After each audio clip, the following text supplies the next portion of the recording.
Hi friends, মেঘলা ফ্যাশনে আপনাদের স্বাগত। আজকে দেখাবো আমি হাতার ড্রয়িং। প্রথমে হাতার ঝুলের সাথে এক যোগ নিলাম, তারপর একটা মার্জিন দিলাম, তারপর ওখান থেকে 3.5 ইঞ্চিতে একটা দাগ দিলাম। এবারে ওখান থেকে 3.5 একটা পয়েন্ট করে দিলাম। দেওয়ার পর আমার মোহরা আছে 10 মেপে নিলাম। নেওয়ার পর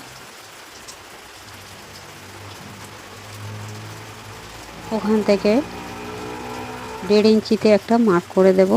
দেওয়ার পর 3.5 পয়েন্ট থেকে 1.5 ইঞ্চির পয়েন্টে একটা দাগ টেনে দেব। দেওয়ার পর মোহরি আছে আমার 10, তার হাফ 5 আর 1.5 যোগ 6.5 নিলাম। দিয়ে মোহরা থেকে মোহরির পয়েন্ট মার্জিন দিয়ে দিলাম।